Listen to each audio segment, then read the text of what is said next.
최근에 한동안 우리나라 교회들이 그 신앙의 생명력을 많이 상실해 왔습니다. 여러 가지 문제로 인해서 특히 교회 내적인 문제들로 인해서 그 소위 정통에 속하는 교회들이 신앙의 열정을 많이 잃어버린 듯합니다. 그 반면에 그 이단에 가까운 사람들은 열정적으로 활동해 온 듯합니다. 참 안타까운 일인데 요즘 우리의 현실이 그렇습니다. 근데 그런 일이 우리나라에서만 일어나는 것은 아닙니다. 영국의 예이츠라는 시인이 있는데 그 시 중에 재림이라는 시가 있습니다. 그 시에 이런 구절이 나옵니다. 선한 사람은 모든 신념을 잃어가는데 악한 무리는 갈수록 기세가 등등하다. 아주 중요한 시간에 올바른 믿음을 가진 사람은 신앙과 확신을 잃어갑니다. 그런데 악한 무리는, 거짓된 무리는 갈수록 기세가 등등하다는 겁니다. 그 시를 우리 현실에 적용할 만합니다. 정통에 속한 기독교인들은 갈수록 힘을 잃어가는데 이단에 속한 무리는 갈수록 기세가 등등하다는 말씀입니다. 안타까운 일이지만 요즘 우리 현실이 그렇지 않은가 생각됩니다. 이단 종파들이 전하는 많은 가르침은 아주 유치한 내용들입니다. 그들에게만 특별한 계시가 주어진 것처럼 외쳐댑니다. 놀라운 체험을 했다고 신비한 꿈 같은 이야기를 늘어놓습니다. 조금 상식이 있는 사람은 충분히 분별할 수 있습니다. 그렇지만 대중적 종교성은 상식을 뛰어넘는 경우가 많습니다. 그리고 정통에 속했다는 교파들은 상당히 무기력해 있습니다. 그래서 이단을 비롯한 여러 문제에 대처하기가 어려운 겁니다. 이러한 현실을 어떻게 받아들이며 또 어떤 해결책을 추구할 수 있을지 하는 맥락에서 이 시간 말씀을 전하려고 합니다. 구약성경의 예레미야 23장 28절을 통하여 하나님께서 이렇게 말씀하십니다. 나 여호와가 말하노라. 몽사를 얻은 선지자는 몽사를 말할 것이요 내 말을 받은 선지자는 성실함으로 내 말을 할 것이라. 겨와 미를 어찌 비교하겠느냐. 나 여호와가 말하노라. 꿈 이야기. 몽사를 얻은 선지자는 몽사를 말할 것이요. 중요한 시기에 거짓 선지자들이 나타나서 꿈 이야기를 전하게 될 것이다. 그렇지만 하나님 말씀을 받은 선지자는 하나님의 말씀을 전할 것이다. 내 말을 받은 자는 성실함으로 내 말을 전할 것이라. 몽사를 전하고 듣는 사람들은 열광적으로 활동하게 될 겁니다. 그런데 하나님의 말씀을 성실하게 전하는 선지자는 어려움을 겪게 될 것이다 하는 그 기막힌 상황에 대해서 별다른 대책이 없는 건가? 예레미야 말씀이 특별한 대책을 전하고 있지는 않습니다. 그 대신 간단하게 이런 말씀을 전하고 있습니다. 겨와 미를 어찌 비교하겠느냐. 겨와 알곡을 어찌 비교할 수 있겠는가 하는 말씀입니다. 우리는 알곡처럼 아니면 겨처럼 신앙생활을 하고 있을 겁니다. 갑자기 고난의 바람이 불어오면 겨와 같은 신앙은 바람 따라 날아갈 것이요 알곡 같은 신앙은 말씀으로 인내하면서 자신의 믿음을 증명하게 될 겁니다. 올바른 믿음을 지닌 사람은 주저앉은 듯 하지만 어느 순간 일어서게 될 것이요 그러면서 자신의 알곡 같은 신앙을 증명하게 될 겁니다.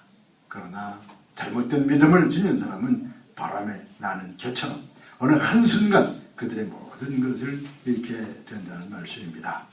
그러니까 신비한 꿈과 잘못된 열정을 쫓을 게 아니라 말씀을 성실하게 들으며 인내하며 살아야 한다는 말씀입니다.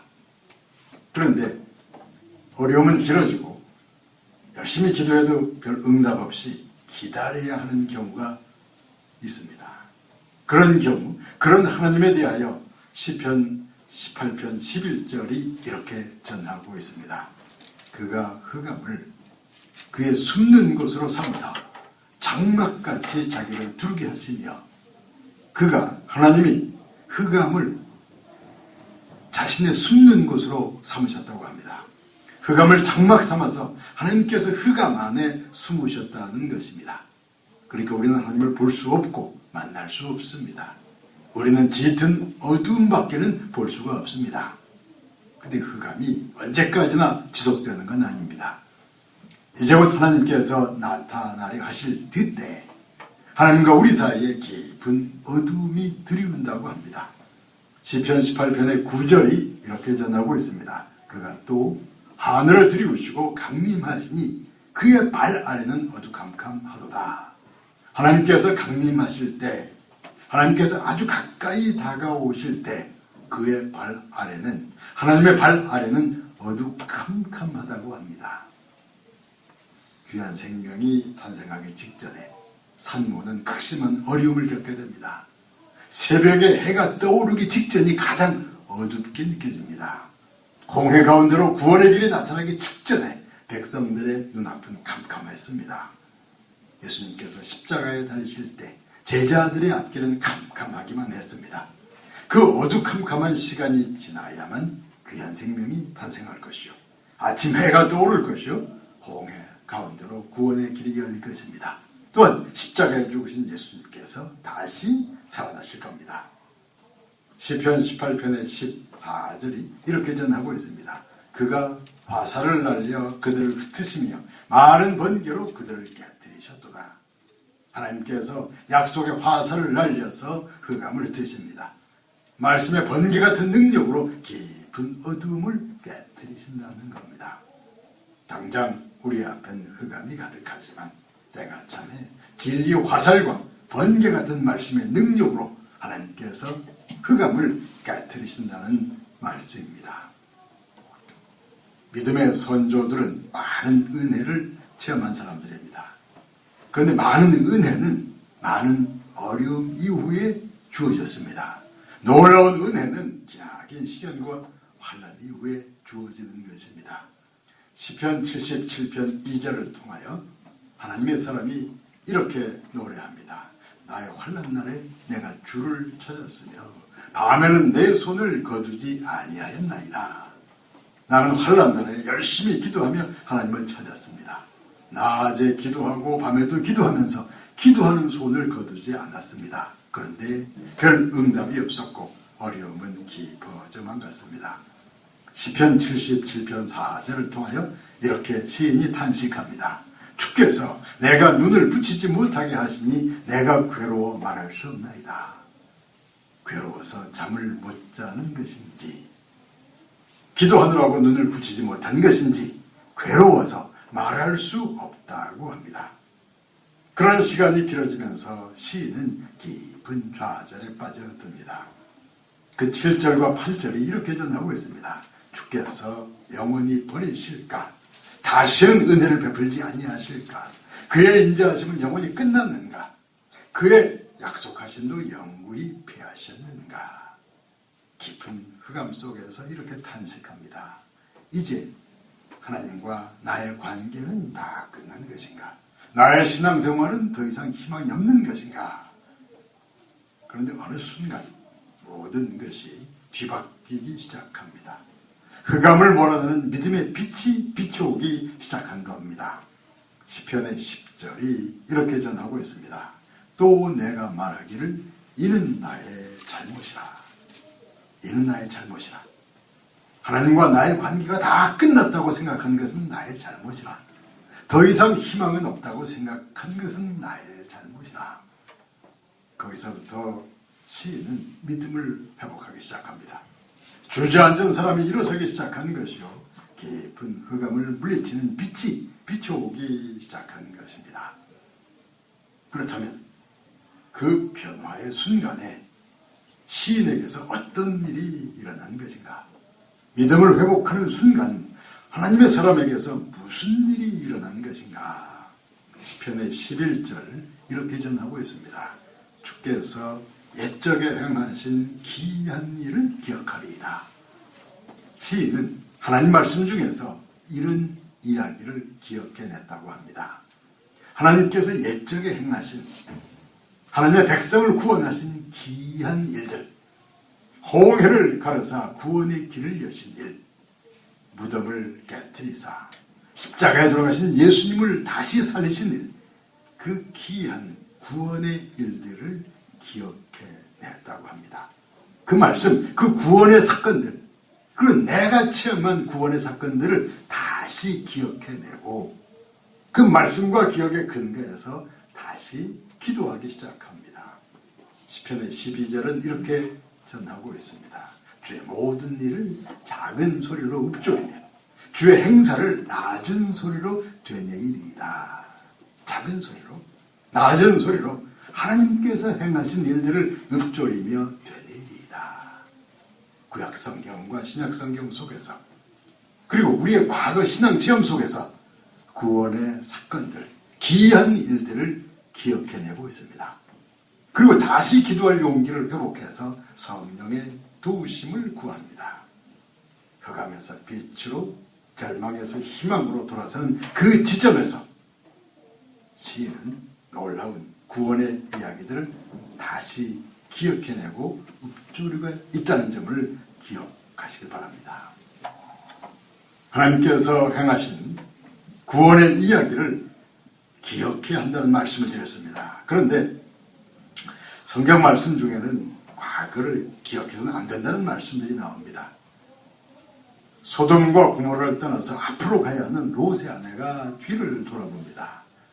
가나안 땅을 향해 광야를 걷는 백성들이 수시로 과거 애굽 이야기를 꺼냅니다. 우리가 돌아가서는 안 될 과거 이야기들이 있습니다. 누가복음 9장 62절은 그에 대해서 이렇게 전하고 있습니다. 예수께서 이르시되 손에 쟁기를 잡고 뒤를 돌아보는 자는 하나님 나라에 합당하지 아니하니라. 손에 쟁기를 잡고 밭을 가는 농부는 앞으로 가야 합니다. 뒤를 돌아보면서 밭을 갈 수는 없습니다. 그러니까 우리가 기억하지 말아야 할 게 있고 또 기억해내야만 할 게 있다는 말씀입니다. 고린도후서 5장 16절에 이렇게 전하고 있습니다. 우리가 이제부터는 어떤 사람도 육신을 따라 알지 아니하노라. 어떤 사람에 대해서도 예전처럼 육신을 따라서 판단치 않겠다고 합니다. 믿음과 희망의 눈으로 새롭게 판단하겠다는 결단을 전하고 있습니다. 제가 어렸던 시절에, 아마도 초등학생 시절에 이웃나라 일본과 우리나라는 비교할 수가 없었습니다. 거의 모든 분야에서 우리는 일본에 비교가 되지 않았습니다. 근데 얼마 전부터는 우리가 일본과 비교되기 시작했습니다. 많은 분야에서 아직도 일본이 앞서 있지만 이제는 우리가 앞선 분야도 있습니다. 미국과 관계를 생각하면 이런 점이 달라져 간다고 합니다. 미국인들이 보기에 일본은 미국에 와서 주로 자기 물건을 팔기만 합니다. 미국이 보기에 일본은 주로 수출만 한 나라입니다. 근데 한국은 미국에 수출도 하지만 미국의 많은 것을 수입해가는 나라입니다. 미국 입장에서 바라볼 때 이제 한국은 일본과 비교가 되거나 아니면 한국이 일본을 앞서갈 시간이 되었다는 겁니다. 며칠 전 신문에서 일본의 젊은이들 이야기를 읽은 적이 있습니다. 수만 명의 젊은이들이 길거리로 쏟아져 나온다고 합니다. 그동안 조용히 있던 젊은이들이 현재 정권에 항의하는 데모대로 나타난 겁니다. 어두운 과거를 생각하면 일본에 대해서 좋은 생각하기는 어렵습니다. 그런데 역사는 흐르는 것이고 또 변하는 겁니다. 일본 사람들에게서도 긍정적인 변화가 얼마든지 가능하다고 생각이 됩니다. 그들 안에 부정적 요소가 많은 게 분명합니다. 그런데 그들이 어떻게 변하고 있는지, 어떻게 변하는 것이 우리 모두에게 바람직한 것인지 좀 구체적으로 생각해 볼 필요가 있습니다. 조금 더 열린 마음으로 진지하게 기도할 때라고 생각됩니다. 저는 1980년대 초반에 신학 공부를 시작했습니다. 그런데 바로 그때부터 한국교회 전반이 아주 구체적으로 힘을 잃기 시작했다고 생각됩니다. 그러니까 저는 힘을 잃기 시작한 교회와 함께 공부하고 있네 하다가 언젠가 다시 함께 일어서는 그런 사명을 받은 것이라 생각했습니다. 그래서인지 저 개인의 삶에 있어서도 그런 체험들을 해왔다고 생각됩니다. 아주 어린 시절에 시골 초등학교에서 저는 공부를 꽤 잘했습니다. 그러다가 시내 큰 학교로 전학 오면서 그때부터는 공부를 못하는 쪽에 속하게 되었습니다. 그때 성적표에 미나 양이 여러 개 있었던 것이 기억납니다. 그래서 한동안 저는 나의 인생은 이렇게 되고 말았나 보다 하였습니다. 근데 생각지 않은 역전의 기회가 찾아왔습니다. 어쩌다가 반에서 1등을 했고 그게 전환점이 돼서 공부를 잘하는 학생 쪽으로 돌아서게 됐습니다. 그렇게 공부를 좀 하다가 중학생 때 아버지께서 세상을 떠나신 다음에 방황하기 시작했습니다. 다시 이상한 학생이 되고 말았습니다. 그렇게 한참을 살다가 다시 일어설 기회가 주어졌습니다. 열심히 공부해서 원하는 대학에 입학했습니다. 그런데 대학에 입학하고 얼마 없어서 집안 경제가 파국을 맞이했습니다. 그래서 갑자기 휴학을 해서 군에 입대하고 말았습니다. 또 긴 방황의 시간이 주어졌습니다. 이제는 이렇게 살아야 되는가 보다. 그러면서 방황하다가 결국은 신학의 길로 돌아서게 된 겁니다. 저는 쓰러지는 체험을 꽤 많이 했습니다. 그런데 사실은 쓰러진 것으로 끝나는 게 아니라는 체험을 꽤 많이 해온 겁니다. 그런 체험을 마음 깊이 간직하고 이제는 한국교회를 바라보라. 그리고 교회와 성도들에게 그런 말씀을 전하라. 이렇게 힘을 잃고 쓰러지면 다시 일어서기 어렵다. 다시는 일어설 수 없다. 그런 생각은 우리의 잘못이라. 그건 나의 잘못이라. 그러면서 일어서게 하는 것이 저의 사명이라고 생각해 왔습니다. 그러면서도 어려움이 깊어지면 다시 좌절과 흑암 속으로 빠져들기도 합니다. 그렇지만 다시 말씀을 펴서 하나님께서 행하신 구원의 사건들을 기억해냅니다. 그리고 다시 그렇게 중얼거립니다. 그것은 나의 잘못이라. 희망이 없다고 생각했던 건 나의 잘못이라. 그러면서 마음을 돌이켜서 기도하기 시작합니다. 그래서 주교의 성도 여러분, 여러분의 마음이 오래전부터 어두워졌거나 힘을 잃었다면 자신을 향해서 그렇게 소리쳐 보시기 바랍니다.